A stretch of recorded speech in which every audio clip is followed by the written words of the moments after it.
கிறிஸ்துவுக்குள் அன்பான தேவனுடைய பிள்ளைகளே, ஆண்டவராகிய இயேசு கிறிஸ்துவின் நாமத்தில் அன்போடு உங்களை நான் வாழ்த்துகிறேன். நல்ல ஒரு காலை பொழுதிற்காக ஆண்டவரை துதிக்கிறேன், ஆண்டவரை ஸ்தோத்திரிக்கிறேன். இந்த நாளிலும் கர்த்தர் நம்மை ஆசீர்வதித்து நடத்துவாராக. ஆமென். இந்த நாளுடைய தியானத்திற்காக எடுத்துக்கொள்ளப்பட்ட பகுதி சங்கீதம் 126. 126ஆம் சங்கீதம் 3ஆம் வசனம். கர்த்தர் நமக்கு பெரிய காரியங்களை செய்தார், இது நிமித்தம் நாம் மகிழ்ந்திருக்கிறோம். கர்த்தர் நமக்கு பெரிய காரியங்களை செய்தார், இது நிமித்தம் நாம் மகிழ்ந்திருக்கிறோம். ஆண்டவர் வாழ்க்கையில் பெரிய காரியங்களை செய்திருக்கிறார். 126:1 சொல்லுது, என்ன செய்தாராம்? சீயோனின் சிறையிருப்பை கர்த்தர் திருப்பினார். எகிப்து தேசத்தில் அடிமைகளாக இருந்த 430 வருஷ காலம் அடிமைகளாக இருந்த இஸ்ரவேல் ஜனங்களை அவர் விடுவித்தார். அடிமைத்தனத்திலிருந்து விடுதலையாக்கி வாக்குத்தத்தம் பண்ணின கானான் தேசத்திற்கு அவர் அழைத்து கொண்டு வந்தார். பாலும் தேன் ஓடுகிற கானான் தேசத்தில் அவர்கள் குடியேற்றப்பட்டார்கள். கட்டாத வீடு, நட்டாத தோட்டம், விட்டாத கிணறு. அவங்களுக்கு பார்த்தீங்கன்னா எல்லாம் ஆயத்தமாக இருந்துச்சு. அதில் அவர்கள் மகிழ்ந்து கழிவுறத்தக்கதான கிருபையை கர்த்தர் கொடுத்தார். அதனால் இன்றைக்கி நம்ம என்ன செஞ்சுருக்கிறோம்? மகிழ்ந்திருக்கிறோம் என்று எழுதுகிறார்.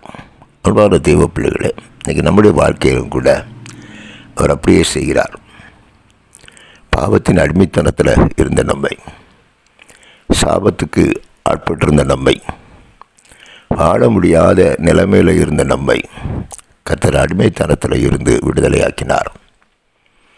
சாபத்தை நம்மை விட்டு நீக்கி போட்டார். நமக்குள்ள ஒரு பெரிய சந்தோஷத்தை கர்த்தர் கொடுத்தார். ரட்சிப்பின் சந்தோஷத்தை கர்த்தர் நமக்கு தந்தார். பரிசுத்த ஆவியினால் ஒரு சந்தோஷத்தை நிறைவாக கொடுத்து கொண்டே இருக்கிறார். அதனால தான் இன்றைக்கி நீங்களும் நானும் சந்தோஷமாக இருக்கிறோம். இது அவருடைய கிருபை. அன்பான தேவனுடைய பிள்ளைகளே, இன்றைக்கி தேவன் நமக்கு செய்த இந்த நன்மைகளை நினைத்து நம்ம அதிகமாக ஆண்டவரை என்ன செய்வோம்? துதிப்போம், ஆண்டவரை ஸ்தோத்தரிப்போம். கர்த்தருக்குள்ள எப்பொழுதும் மகிழ்ச்சியாக இருப்போம். உழவு கிடைத்த பிறகு இஸ்ரவேல் ஜனங்கள் தேவனுக்கு விரோதமாக பாவம் செய்தார்கள். தேவனை நம்புறதை விட்டுட்டாங்க. பாகாலை தேடினார்கள், ஏய்ப்பை தேடினார்கள், அந்நிய தெய்வத்தை நாடினார்கள், மனம் போல வாழ்ந்தார்கள். அதை மீண்டும் அவர்களை சிறையிருப்புக்கு கொண்டு போனது என்று சொல்லி பார்க்கிறோம். அதனால் கர்த்தருக்குள்ள மகிழ்ச்சி அடையாத பிள்ளைங்க, ஒரு கூட்டம் கானான் தேசத்துக்குள்ளே வரல, ஒரு கூட்டம் கானான் தேசத்துக்குள்ளே வந்த பிறகும் ஆண்டோட இந்த ரட்சிப்பை அனுபவிக்கலை. ஆனால் நீங்களும் நான் அப்படி இராதபடி ஆண்டு நமக்கு செய்த இந்த அற்புதமான காரியம். இந்த உலகத்தில் ஒரு ஆத்மாவை மீட்டெடுப்பதுங்கிறது அவ்வளோ அற்புதம். தன்னுடைய சொந்த ஜீவனை கொடுத்து கர்த்தராகிய இயேசு கிறிஸ்து நம்மை மீட்டார், விடுதலை ஆக்கினார்.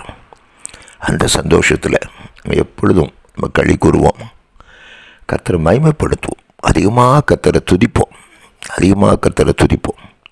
எந்த அளவிற்கு கர்த்தரை துதிக்கிறோமோ அந்த அளவிற்கு தேவனுடைய கிருபை நம்மளை பெருகும்.